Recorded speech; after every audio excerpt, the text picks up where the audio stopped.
2023 regular season press conference number 1. We'll open up the floor for questions. Dave Biddle, 24/7 Sports. Ryan, are you ready to name? Yes, Dave.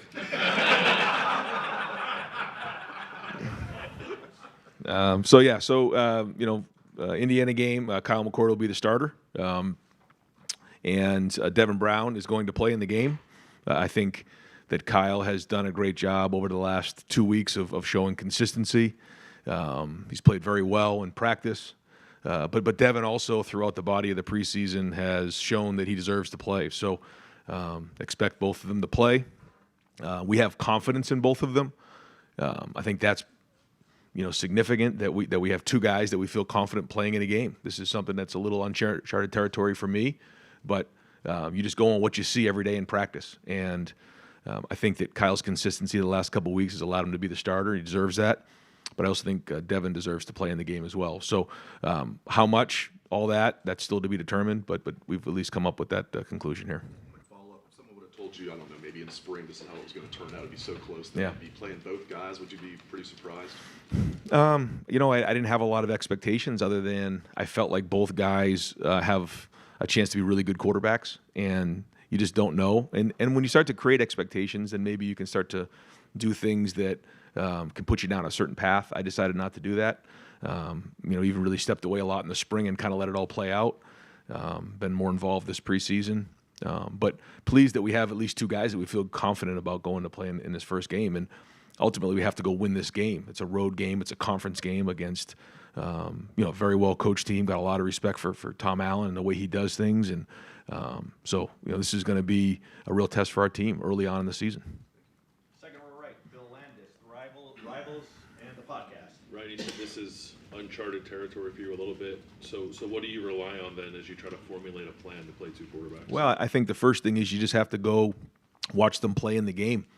And it's one thing, in practice you see certain things, but to get tackled and to move the team down the field and, finish off drives, do well on third down, do well in the red zone, that's going to continue to play itself out during the season. And there's been teams that have done this similar before, and ultimately I told the guys when I met with them today that the goal is to go win championships.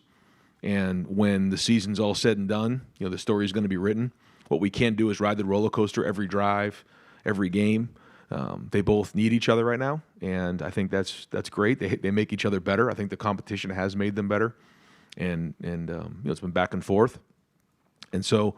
We'll kind of go into each game with a plan, and then evaluate it after that. I think that's all we can do. The idea of not riding the roller coaster, can that apply to the coaches as well? When you have two that can play, weighing like, oh, this doesn't look that good. Should I put the other guy in now? Like, how do you think that might go? Well, I told both of those guys this isn't going to be a situation where they need to be worried about getting quote unquote benched, being in the game. That's not the case. They have to go play through. Some of that stuff. CJ kind of went through it his first couple games, and when he was here as a sophomore, and you just don't know how it is going to play out. But all we can do is just do the best we can right now. Go win the first game is the goal, and how that looks. I don't know exactly how it's going to be. And then a week from now, we're in a different place. We have more to go on, a bigger sample size of in game, and we go from there. I just don't have a crystal ball on this, and I'm not sure how it is going to shake out. But I think what we're doing is fair based on what we've seen this preseason. Right behind him, Tony Gervin, Buckeye Hubble. Right, quarterback position being different than any other position in terms of the transfer portal and things like that. Last week you said the winner, the tiebreaker, would be the guy that responds when his back is up against the wall. Kyle McCord being pushed by a younger guy.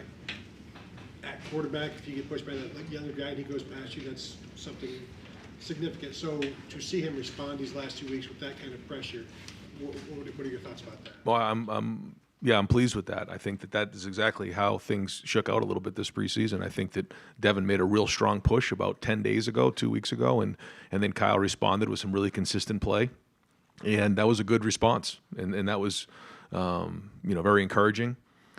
Now it's time to go play in games, though, and we certainly have seen enough in practice to believe that both guys can perform in a game, and now it's time to go put it on the field. And when you're in the game, you really get an idea of what is going on. In practice, you have controlled settings and you try to make them as game-like as possible.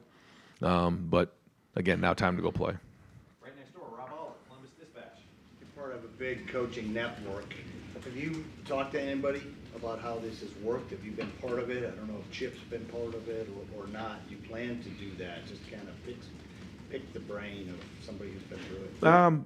I talked over years with different coaches, just because quarterback play is something that obviously I've been a part of my whole life, and you talk to different people about that, and the theory of if you don't have a starting quarterback, you don't have a quarterback. I mean, that wasn't the case for Alabama when they had Tua and Jalen and Mac Jones. Ohio State attracts some of the best players in the country, and it all worked out great for them. That's one example.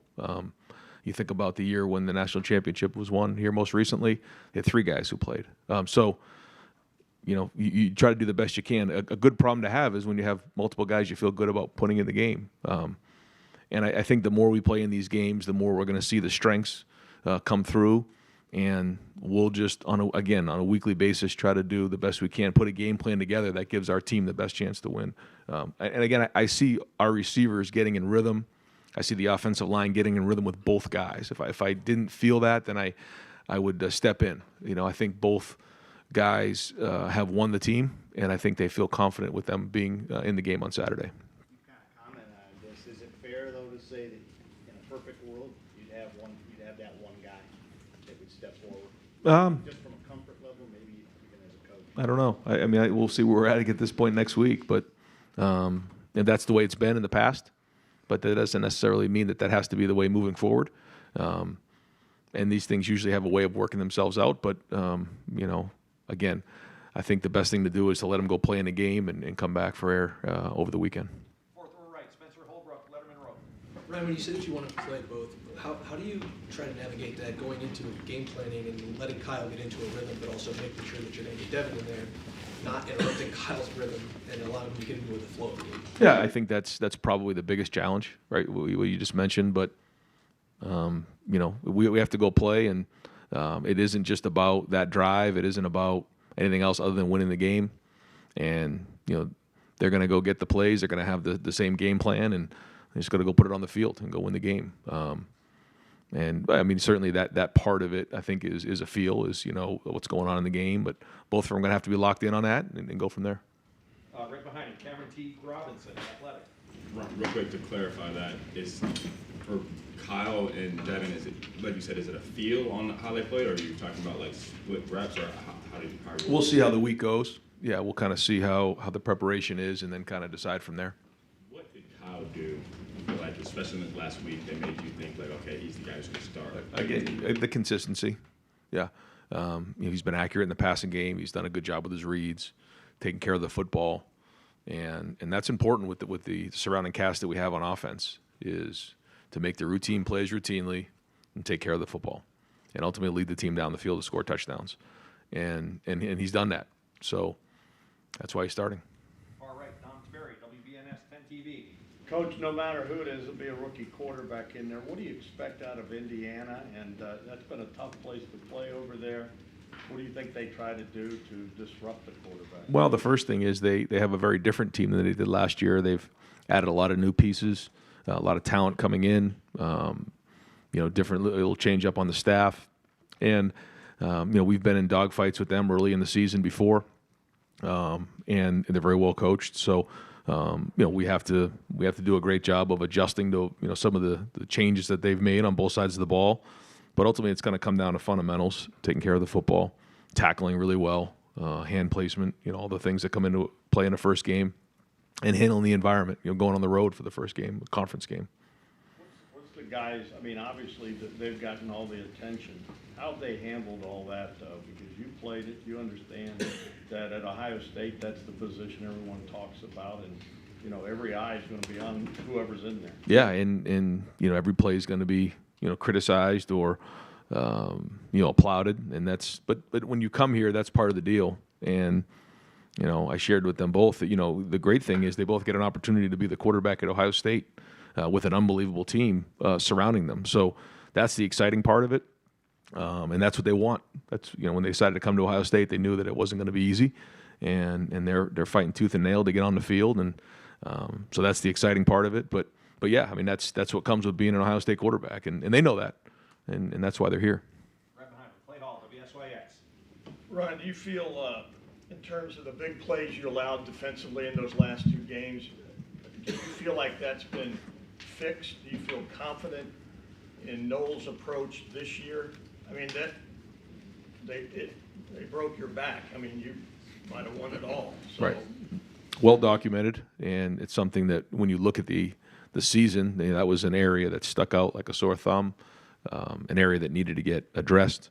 We spent a lot of time on that. The answer will be, we get to the field on Saturday, and then as the season, shakes out. So we know that that's something that hurt us last year and did cost us. So you won't know until you get into a game. That's the test. I say that all the time is that, you prepare for tests, in any kind of subject you have here in college. It's the same thing when you get to the game on Saturday. You find out what your preparation was like and if it worked. But as you know, that's something that has been, something we've really focused on defense. Right behind him, Nathan Baird, Cleveland.com. I'm just curious if, in this situation, have you had a 2-quarterback plan all along, like in the war or whatever, or did you have to come up with one specifically for this scenario? No, didn't really have an expectation of what this would look like. We're getting the guys as many reps as we possibly can. I guess the only adjustment that I made and that we made as a staff was going to the 2 fields where we could get more reps. So when we would usually go 1s, 2s, and 3s, we were going really 1s, 2s, 3s, and 4s, and getting, I think, 48 plays in a 2-period session, which was great. And so the more reps you get, the better. The more body of work you have, and both of these guys need reps. So that was really the only thing that we changed during the preseason. The rest of it we've just done like we normally do.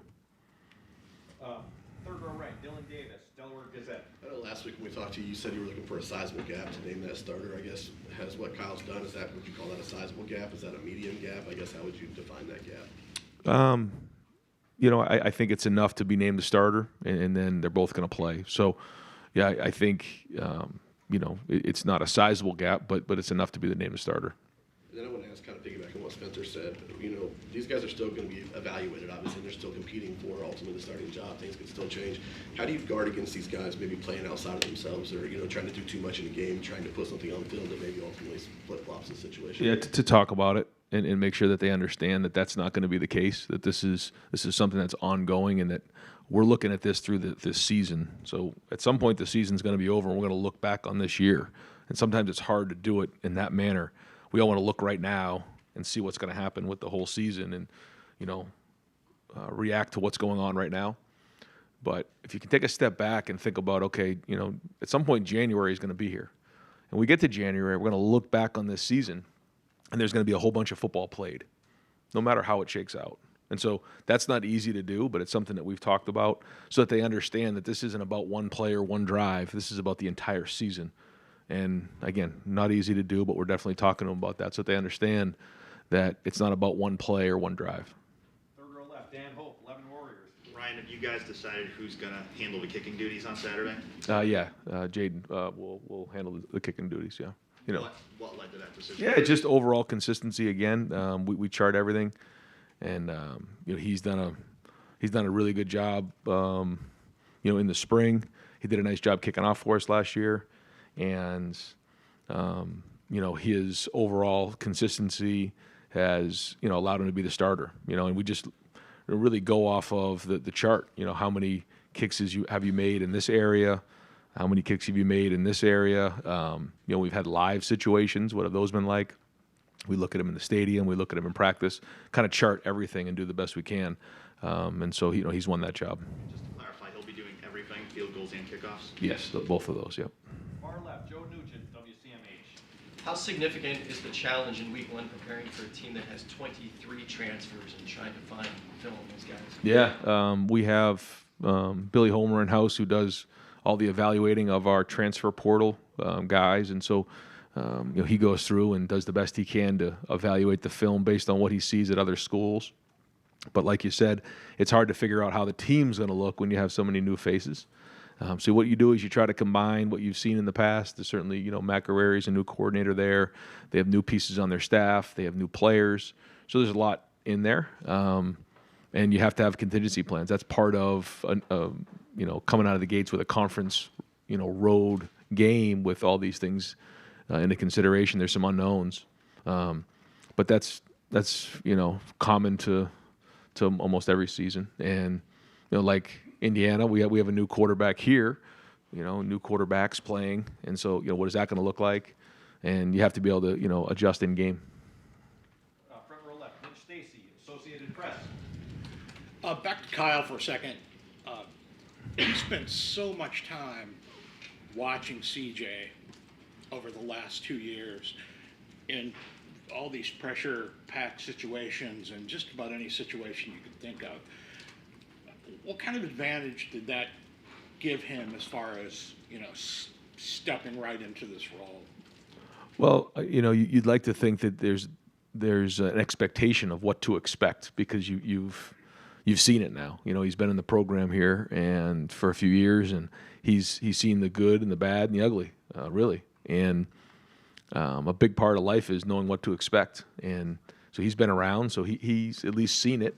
Now he's got to go do it. It's a whole different thing when you're actually physically doing it than watching somebody else go through it. But I do think that allows you a little bit more of it, anticipation as opposed to reacting to the situations and seeing what's coming down the road. Front row right, Austin Ward, Rivals, the podcast. Ryan, I would think when you have 3 new starters on the offensive line and you're evaluating a quarterback battle, that probably consumed most of your thoughts, or at least the temptation would be for that. Do you feel like you were able to turn that off enough, as much as you wanted maybe, to think about all the other decisions that you had to make this month, or did it actually overwhelm everything else? It was a big part of it, yeah, for sure. But I think, we've got really good people in place here that have allowed me to look at things from a wider lens, like you're talking about. And we've had several team meetings to talk about different situational things and to be around the team. Try to get as many special teams as I possibly can, as opposed to jumping in the quarterback meetings. But it's been important to be involved with the quarterbacks because it's 2 guys who haven't played a whole bunch of football, and so I've been very much involved with that. I think Justin Fry has done an excellent job with the O-line in what he's done, and he's got a really good supporting cast helping him there with the O-line. But and that certainly takes a little heat off of me. But we know how important the quarterback is, and we have to make sure that's right. But I'd say overall for this camp, I've been allowed the opportunity to jump around. Second row middle, Stephen Mead, Cleveland.com. Ryan, just with Kyle again, I think Kyle was the first quarterback that you guys landed with you as the head coach here. And he's kind of been here for a long haul a little bit.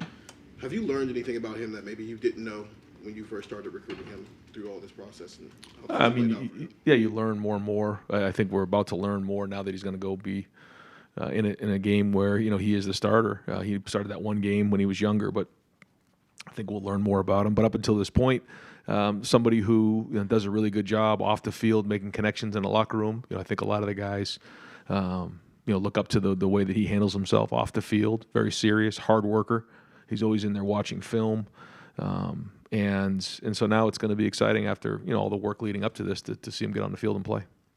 Behind him, Pat Murphy, 24/7 Sports.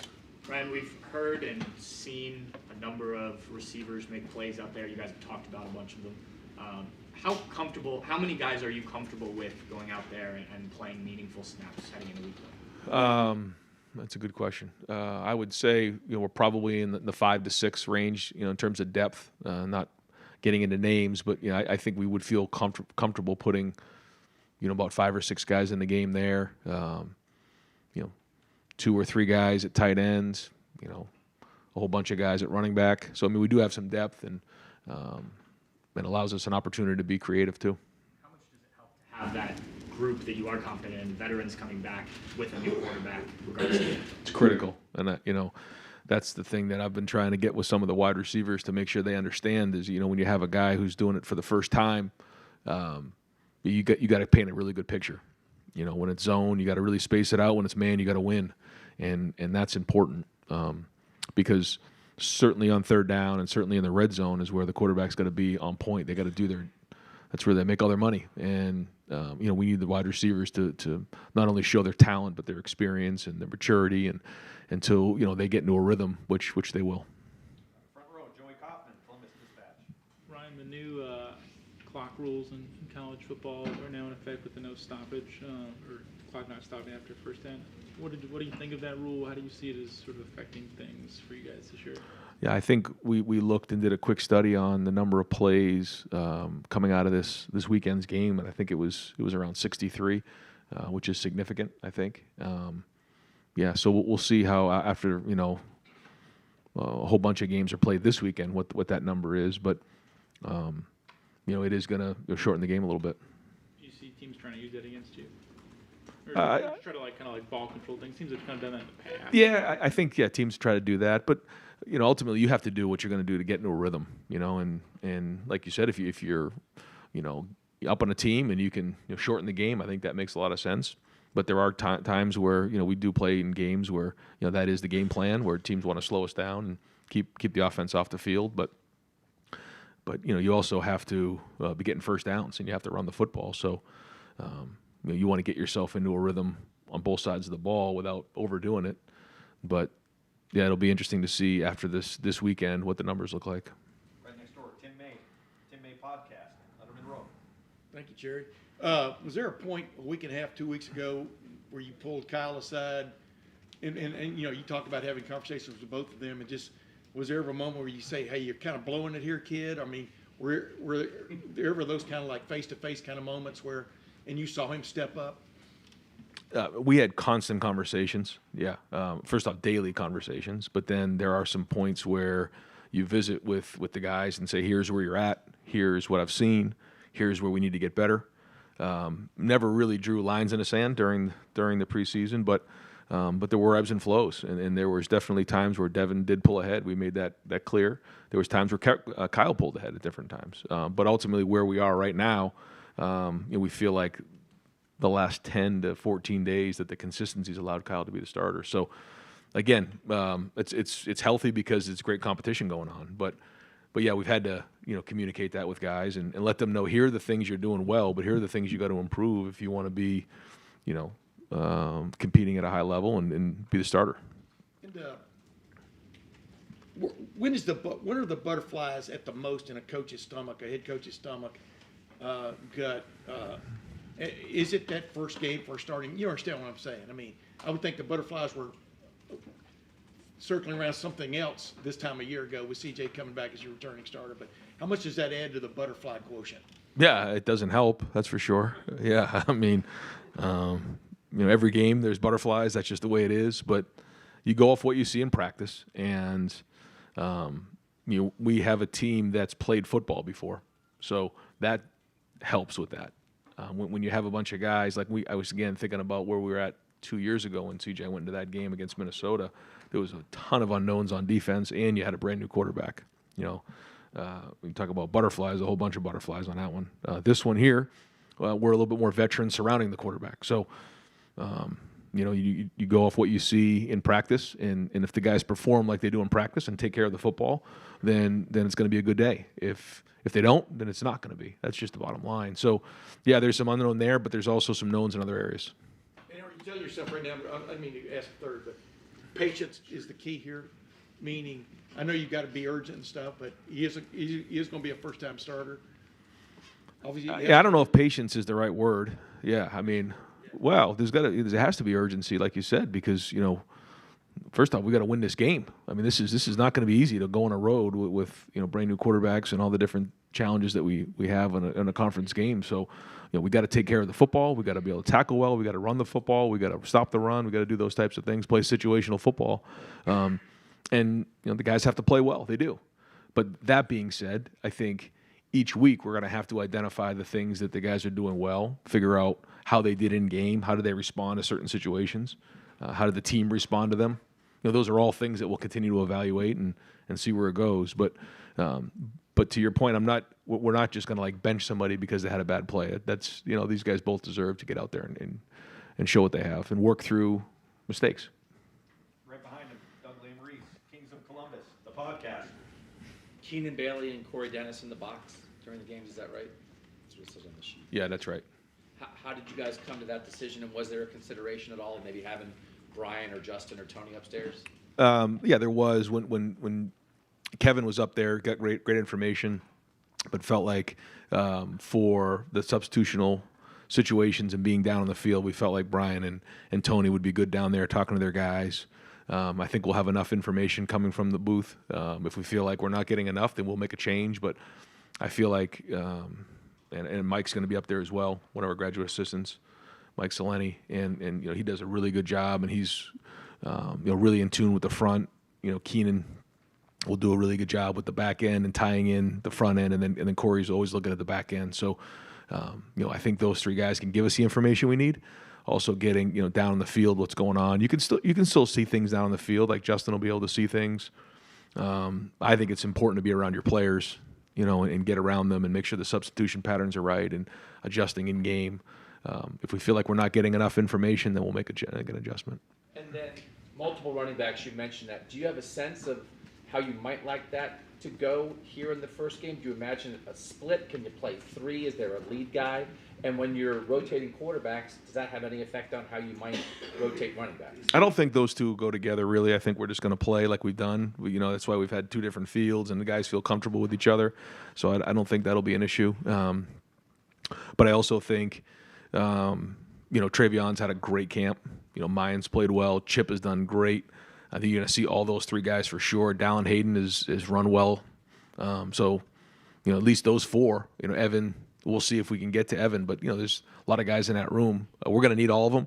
We're going to need all those guys in the game. We're going to need those guys this season. Front row, Phil Rabinowitz, Columbus Dispatch. I assume you told those guys this morning, is that right? Yes. What was Kyle's reaction and what was Devin's reaction? They both agreed. They felt like, I asked for their feedback, and not to get into the details of it because it's it's in-house, but I kind of said, any feedback on that, and they said, no, this is it fair? And they both agreed it was fair. I met with both of them together, and they both shared that they want to do what's best for the team, and that was great. And I said, there's going to be a lot that comes with this, just being at Ohio State and the media, and you have family, you have friends, you have a lot here. You guys just need to focus on doing the best you can, and at the end of the season, we'll come up for air on this thing. And that was the message, and they were both great. They're excited to play. And you said that Devin will play. Does that mean he will play in the first half when the game, who knows how the game's going to play out, but are you going to make sure that he plays while the game is competitive? As I sit here right now, that's what I'd like to do. Yeah, I'd like to get him in the game and meaningful snaps and let him play. Now, we still got a Tuesday, Wednesday, Thursday practice here, and we'll keep tabs on how that goes. I assume that they'll continue to work the way they've worked and prepare the way they have done that, and run the plays that we're going to run in a game at a high level. If something were to change, then we'll make an adjustment from there. But yeah, I'd like to do that. Just to clarify real quick, the offensive line, Josh Simmons at left tackle, Josh Fryer right tackle, is Carson Hinsman the center? That's it right now. Yes. Second row left, Steve Hellwagon, 24/7. I apologize, I didn't catch it. Is Hinsman the center, or what is the situation? He is. Hasn't played it down of college football to go shoved right in there as a redshirt freshman. Just your thought about him. Yeah. Again, you trying to keep me up at night again, like the rest of these guys? Jeez. Yeah. But everyone who comes into the program, has to go through this, and there's going to be good plays, there's going to be bad, but you go off of what you see, and we believe that Carson can do it because we've seen it on the field. We also feel like, Vic's done a nice job as well, and if we need to put him in the game, we will. But Carson deserves the opportunity to play. He's practiced well, and there'll be butterflies early on. But once you get into the meat of it, you start to work through those things, and before you know it, you've got some games under your belt. True freshman, do you have a short list that we will definitely see on Saturday? It sounds like Carnell Tate could be at or near the top of that list. Just anybody that you're certain offense, defense, special teams is going to play? Probably forget some. I think you'll probably see Arvell on special teams. I think you'll see Malik playing in the secondary. Carnell, you'll see a wide receiver. I'm going to forget a couple guys, but those three jump out. And Luke, if you get a chance on the offensive line, perhaps? Yeah. Montgomery? Yes. Yeah. Luke will get in the game. Getting close to wrapping up, folks. We've got time for a few more right behind him. Jeff from Press Pros. Depth. Talked a lot about depth here and there. Yeah, you got a new center, you got a new quarterback, you got two quarterbacks who want to play. How do you feel about the depth and experience this year based off the last couple of years, and maybe those butterflies for some things, but overall fewer? Every year you're going to have new faces in some of these spots. Some of them are guys who've been in the program. Some of them are transfers. But like you said, there's a lot coming back, and that does at least allow you the opportunity to know these guys have been in games before, and that takes a little of the unknown out of it. And that is important. It gives you confidence going into a game like this. Is the offensive line sort of with the three new starters? Does that still feel? You used the word decent depth, I think, a week or so ago. Is that from a strength? Yeah, I think so. The good thing about Simmons is he's actually played in college games. Now, again, it's a little bit different. Josh has played in games, hasn't, and actually has played a significant amount of time. So that part's good. Carson hasn't, but it's time to get out there. And again, we have to go with what we see in practice every day. And if they continue to perform the way they've done in practice, we say you sink to the level of your training, then, they'll have an opportunity to grade out champions, and it'll be a good day for them. But it's time to get on the field and go see. All right, Adam King, WBNS. Obviously, going on the road in an opening game changes a lot of things. I think it's like the last 4 road games, Ohio State's trailed at the half when they opened. How do you not allow that to? How do you not allow that to impact the quarterback? Like in your mind, knowing that struggling on the road is a natural thing in this. Yeah, every play is going to matter even more. I think we talked about the plays. I think that is critical. But like you said, you can't panic when things aren't going well, but you also can't get out in front of yourselves when things are going well, or when things aren't going well. Then you can't panic. That's part of the game, and that's the thing about practice. When you have a good play or a bad play, it's on to the next one. Or now, when you're in a game, there's consequences or whatever for whatever you do, and that's going to be part of this, is understanding where you are in the game, managing games, not panicking, but also, again, like I said, you got to put, there's a couple of years ago we played Indiana, we were up by a bunch at halftime, and then they came all the way back and almost caught us at the end. Those are all the types of situations. But I think my first year here, it was really close at halftime. Up there on a Thursday night, there was a dogfight, and we know we're going to get their best shot early on, and they have some really good talent coming in, so we have to be prepared for whatever. I always say this at halftime: you're either, it's either tied, you're winning, or you're losing. It's one of those three things, and you got to have a plan for all three. You can't get in a situation where you get to halftime and you're like, okay, we're not winning. What do we do? Well, we know that's an option here, so we have to be able to talk about that ahead of time, and I'll do that this week. Got time for a couple more. Fourth row right, Andy Backstrom, Lettermen Row. Ryan, you talked a lot about that Oregon game and how influential that's been for you, looking back on CJ's time.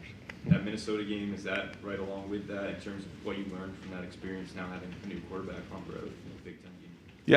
Yeah, you learn every year. But every team is different. Every scenario is different. But you try to do the best you can based on your experiences, and that game was a learning experience for sure. Deep left field, Jeremy Birmingham, Rivals. Ryan, can you talk a little bit about Malik Hartford and what he's? I mean, it seems like this has been one of the revelations of the fall camp. It's just where he's taking his game to. What has he done to put himself, not just in the conversations of playing time, but like a lot of playing time? How has he taken that leap from being a guy that in the recruiting world was a good player, but no one really saw this? No. I mean, we did in recruiting. That's why we recruited him here, and saw a guy who flashed on film and really was physical on film. I remember some of the highlights he had coming out of high school. I mean, just a really fast, violent player. And then when he got here, you quickly learned that there was more to him than just that. Very mature approach. He sees it. He's got very good instincts. Put on a bunch of weight. We had a little friendly wager between Coach Knowles and I. I think he came in at 169, and I said by the time August camp hits, he's going to be over 190. Coach Knowles jumped on the bet, and I won. He came in at 192. So from January to August, he really got after it in the weight room, and he's going to deserve the opportunity to play. He's done everything he's been asked to do. He still is a freshman, so we'll be smart early on in this game, but really excited about his future. rotation and safety? I mean, obviously Lathan seems like he's pretty locked in. Sonny last week, he's the starter. Is it just a situational thing? Is it a guy that fits at any one of those spots? And how do you see that working? Yeah, that's something that we've spent a long time talking about this offseason is the right mix back there. The good news is that, they're a little bit interchangeable, but for a freshman, we tried to keep him, at one spot, and so he can learn it. Jihad and Proc, those guys can move a little bit more, but we have moved them around a little bit just to create depth. But for him, in particular, he'll mostly be at the adjuster. And final questions, fourth row left, Brendan Gulick, Buckeyes Now. Coach, I'm glad you brought up Minnesota, and I was thinking last year about Notre Dame. The idea of playing a really meaningful game to open the season. It's a conference game. Do you talk much about what you learned from having those situations with a team that a couple of years ago I know you were concerned about coming off of COVID, how that lack of experience was a problem? Are those conversations about, hey, this is what we learned against Minnesota, learned week one against Notre Dame, and applying it this time? Yeah, and that's why one of the goals that when we listed our goals this year was to win the first game. That's not something usually we do here, but we have to win this first game, and so that's the first focus. And all those things will be into consideration. We have a team meeting before every Tuesday during the season, and those are the things that I'll be addressing. Yeah. Great, Coach. Thank you very much. Thanks, guys.